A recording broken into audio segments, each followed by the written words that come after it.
আরে বাবা আয়ুষ, ওঠো ওঠো ওঠো, শুনছে তাড়াতাড়ি ওঠো ওঠো ওঠো। 7টা বেজে গেল, বেরিয়ে এসো, উঠো। সময় নেই, পাপা বলছে 7টা 7:30টার মধ্যে বেরোবে, আস্তে আস্তে বাইক চালাবে তো সেই জন্য।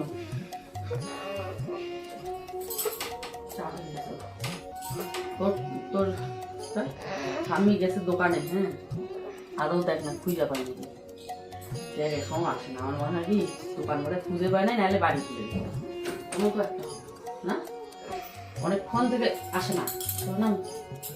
আরে মশাই থেকে না ঘুম পাইছে আমাদের, আমি ঘুম থেকে উঠতে পারি না। রাতে আয়ুষ আমাদের সাথে জেগে থাকতে ভীষণ পছন্দ করে। সে রাত 12টা হোক 1টা হোক জেগে থাকবে। তার জন্য ওকে তাড়াতাড়ি করে খাইয়ে দাইয়ে ওষুধ খাইয়ে আমার ওই যে পিসিটা থাকে পিসির সাথে ওই ঘরে ঘুম পাড়িয়েছি মশারির নিচে। এদিকে পিসিকে পাঠিয়েছি দোকানে, তো এখনো আসছে না বলে চিন্তা হচ্ছে, তাই একটু এগিয়ে গেল। কেমন আছো? আশা করি ভালো আছো, সুস্থ আছো। পাঠিয়েছি আমার পিসিকে, যে পিসি কাজ করে মানে থাকে আমাদের সাথে, সেই পিসিকে দোকানে। মানে ভাবো সেই আধা ঘন্টা হয়ে গেল এখনো আসছে না। আমি ভয় পেয়ে যাচ্ছি, কি ব্যাপার। এদিকে তো আয়ুষের সময় পেরিয়ে যাচ্ছে। কি বলো তো, অল্প অল্প করে না শিখালে মানে না যেতে দিলে তো বুঝতে পারবে না। না আমি বলি পাশেই দোকান, একটু দোকান থেকে নিয়ে আসো। আমি তো সব সময় যেতে হয় আমার, তো ধরো কোনো সময় ব্যস্ত থাকলাম পিসিকে পাঠিয়ে দিলাম, না গেলে তো বুঝতে পারবে না পিসি, তাই না? তার মধ্যে হয়ে গেছে যে ঘামাচি হাতের মধ্যে। পিসিকে দেখছো যাইতে এদিক দিয়ে, তো এতক্ষণ লাগে। ওইটাই তো, একটা সার্ফ আর বিস্কুট আনতে গেছি খালি। তো এতটা গরম পরেও নি, তারপরেও দেখায় দেখো ঘামাচি হয়ে গেছে। কি অবস্থা, দুটো হাত ঘুম থেকে উঠে দেখি আমাকেই যদি আসতে লাগলো। চা বানিয়ে চলে এসেছে আয়ুষ মুখ ধুচ্ছে। 7:30 বাজে, এখান থেকে যাবে না, তাই একটু আস্তে আস্তে যাবে।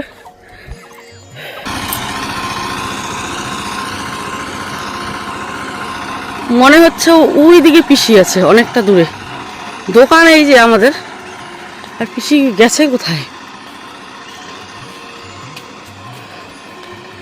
দেখো পিসি কোথায় গেছে, পিসির মাথা খারাপ। ভগবান, দেখো আজ আসতেছে, গান্ধী মোড় চলে গেছে। হায় ভগবান, এই তো পাশে দোকানটা, এই যে দোকানটা। না গেলে আজকে হয়েই যেত, কোন সময় যে আসতো কে জানে, ভগবানই জানে। তাই যে বিস্কুট আয়ুষকে চা দিলাম। 10টা কততে পরীক্ষা শেষ, বেশিক্ষণ না, আছে জিকে পরীক্ষা তো অল্প 1 ঘন্টার মতন পরীক্ষা হবে। তো 9টা 15 থেকে শুরু। বাবা তো চলো এখন কাজবাজ করি, আয়ুষকে পাঠিয়ে দিয়ে নিয়ে তারপরে কাজবাজগুলো সারি। তো ব্লগটা দেখতে থাকো, অনেকদিন পর আবার ব্লগ শুরু করছি।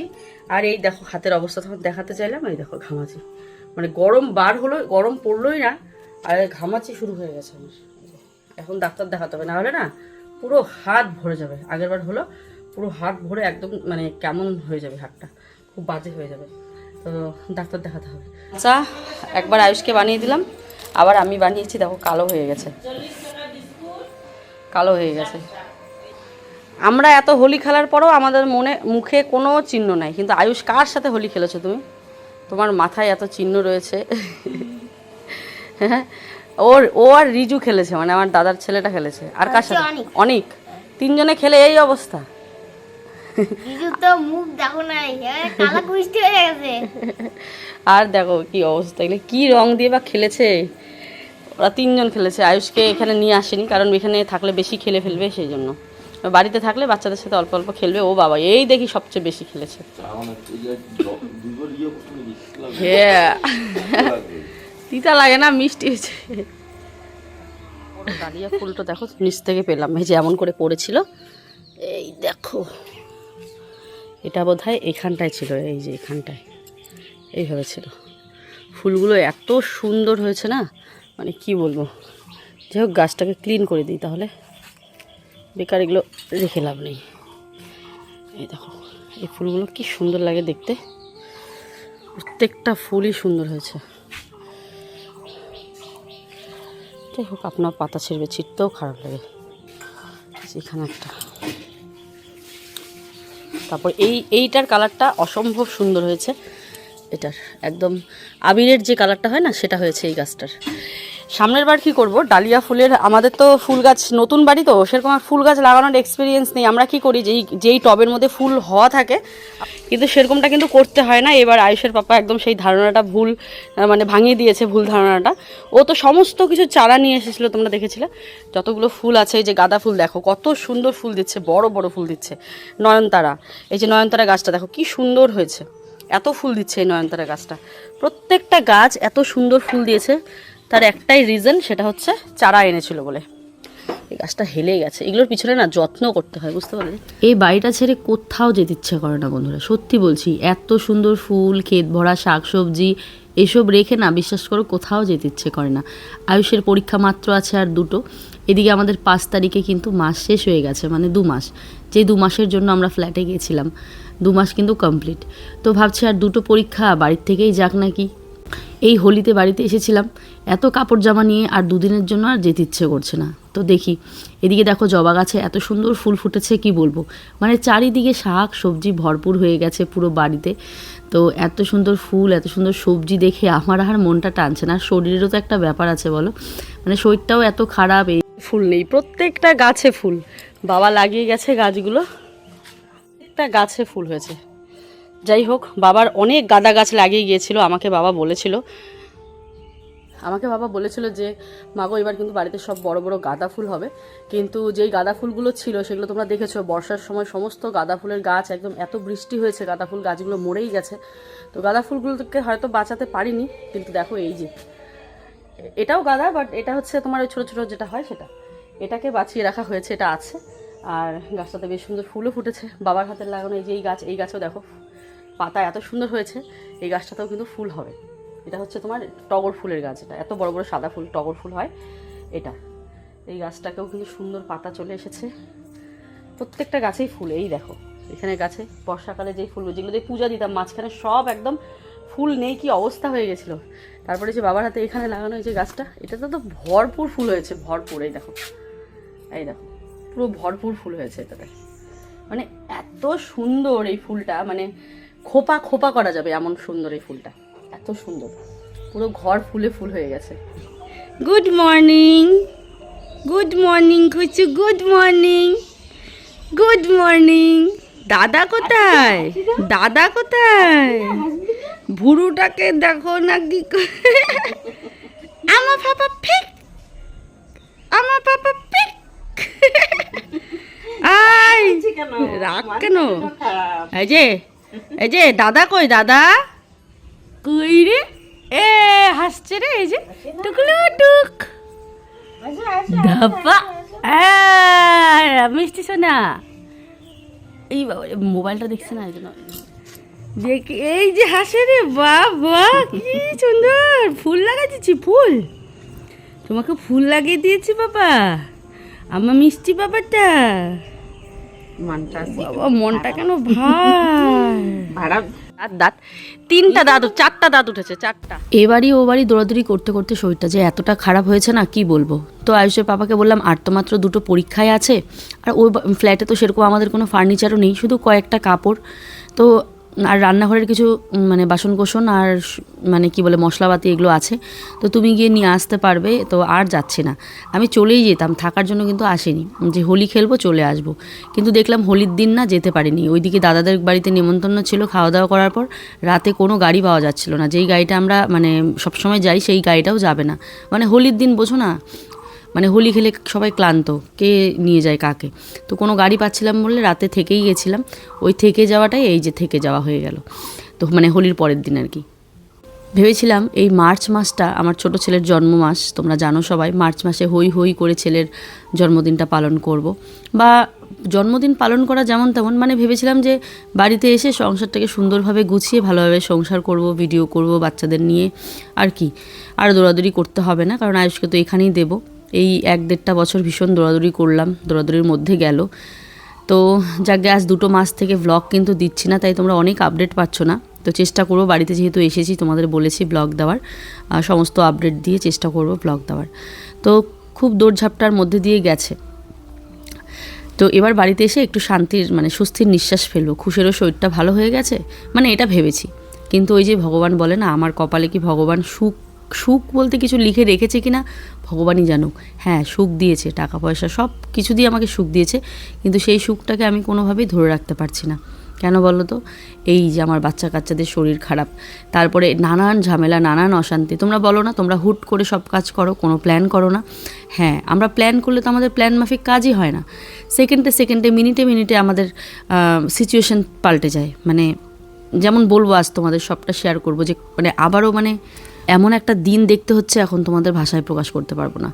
যাকগে, ব্র্যান্ড প্রমোশন, শ্যুট বলো, 2 মাস থেকে শ্যুট বন্ধ থাকলে কি হবে, বিভিন্ন ব্র্যান্ড প্রমোশন, বিভিন্ন কাজ করে টুকটুক করে জমাচ্ছিলাম। যে হ্যাঁ, অল্প অল্প করে না জমালে হবে না, কারণ এখন তো আর সেরকম ঘরের কাজ করছি না। উষু, এই যে তোমাকে কোথায় বসানো হয়েছে, তুমি কোথায় চলে যাচ্ছ? গুনু, গুনু। রাত নেই, দিন নেই, ঘুম নেই, খাওয়া নেই, মানে সারাটা দিন শুধু কাজ করছি আর কাজ করছি। যেই টাকাগুলো ইনকাম করছি টুকটুক করে কিছু আমার বাবার কাছে জমা রাখছি। আমার হাতে থাকলে কি হয় বলো তো, খরচা হয়ে যায়। তো সেই জন্য বাবার কাছে রাখছি কিছু, আর কিছু ব্যাংকে জমাচ্ছি, যেটা নর্মালি বই করা আছে সেখান থেকে কেটে নেয়, আর নর্মালি হাতে কিছু রাখছি। তো বেশ ভালো মোটামুটি জমিয়েছি। ভেবেছিলাম যে কুশের বার্থডেটা করব, প্লাস আয়ুষের পুনে যাওয়ার ডেট চলে এসেছে, সেখানে গেলে তো প্রচুর একটা টাকার তো প্রয়োজন আছেই। তো মানে টুকটুক করে একটুখানি সোনা বানাবো, এটা ভেবেছিলাম আর কি, আস্তে আস্তে।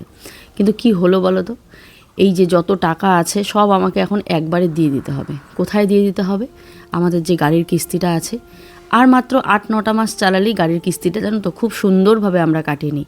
এই প্রত্যেক মাসে গাড়ির কিস্তি কিন্তু একটা মোটা অঙ্কের টাকা আমাকে দিতে হয়। এই টাকাটা মানে কি বলবো, গাড়ির কিস্তিটা যবে শেষ হবে, মানে একটা ভগবানকে প্রণাম করব যে ফাইনালি একটা বড় কাজ হলো। 4টা বছরের কিস্তি ছিল, দেখো আর 8-9 মাস, 8 মাস আছে। 8 মাসও না, এই মাস দেওয়া হয়ে গেল, 7 মাস আছে। আর এই 7টা মাস কাটিয়ে দিলে আমি একদম মানে মানে শান্তিতে একটা ঘুম দিতাম। কিন্তু কি বলতো, হুট করে একটা এমন সিদ্ধান্ত নিতে হলো যে আর কোনো উপায় নেই, যে আমাকে একবারেই গাড়ির কিস্তি ফোরক্লোজ করতে হবে। তো কিছু কারণ আছে, অনেক কারণ আছে, সোশ্যাল মিডিয়ায় শেয়ার করার মতো নয় সেগুলো। তো যেহেতু আমাদের অ্যাকাউন্ট থেকে গাড়িটা নেওয়া হয়নি, আরেকজনের অ্যাকাউন্ট থেকে নেওয়া হয়েছিল, তো কিছু সমস্যার কারণে আমাদের গাড়ির কিস্তিটা ইমিডিয়েট ক্লোজ করতে হবে। তো তাহলে ভাবো কোন পরিস্থিতিতে আছি। ম্যাক্সিমাম 1-1.5 লাখ টাকার মতন এখন আমাকে গাড়ির কিস্তিটা দিলে পরে গাড়ির কিস্তিটা শোধ হবে। তো যেহেতু লাইফস্টাইল ব্লগ, তাই ভাবি যে নিজের মনের কথাগুলো শেয়ার করি। ভাবো, এই মাসের 15 তারিখ মানে মার্চের 15 তারিখের আগেই আমাকে পুনে যেতে হবে, কিন্তু সেটা জানি না কত দূর সম্ভব হবে। এত তাড়াহুড়ো করে যাওয়া মানে এই মার্চেই যেতে হবে, যে করেই হোক না কেন। প্লাস গাড়ির কিস্তিটা এই মাসেই শোধ করতে হবে, প্লাস খুশের বার্থডে তো রয়েইছে, তার মধ্যে বাচ্চা কাচ্চার অসুখ বিসুখের তো বলা কোনো কথাই নেই আর কি। তো ভাবো তোমরা, এই মাসে কত দিক দিয়ে একবারে চাপ চলে আসলো। গরম কেমন পড়ছে?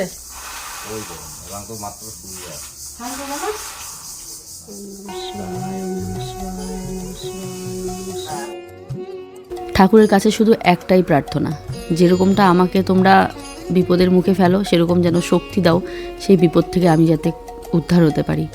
এই মাসে আমাদের যে কী অবস্থা আমরা তোমাদের বলে বোঝাতে পারবো না। তার মধ্যে 2 মাস থেকে তো আমি ব্লগ করিনি। ব্লগ করলে সেখান থেকে তো একটা মোটা অঙ্কের টাকা আসেই, কিন্তু ব্লগটা যেহেতু বন্ধ ছিল, তো চারিপাশ আর সামলানো যাচ্ছে না। এই মাসে এত বাজে অবস্থায় আছে।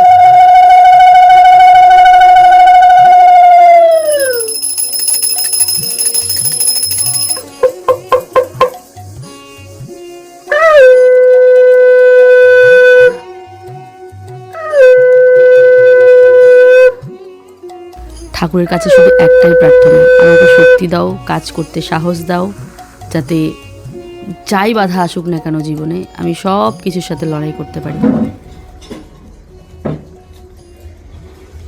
তো বন্ধুরা, পুজো দেওয়া হয়ে গেছে, এখন কাটবো সবজি।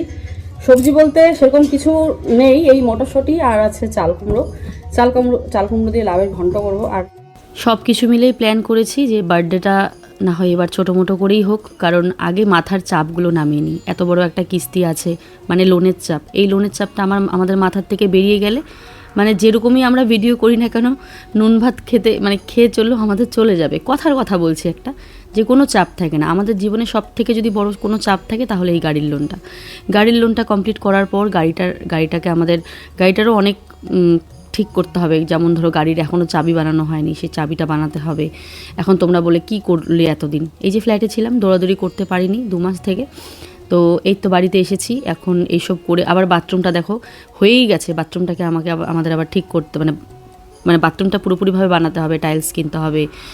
প্রচুর চাপের মধ্যে যাচ্ছে এই মাসে। আমি জানি না, বা আমরা জানি না এই চাপগুলো থেকে কিভাবে মুক্তি পাবো। আশা করি পেয়ে যাব, পরিশ্রম করব।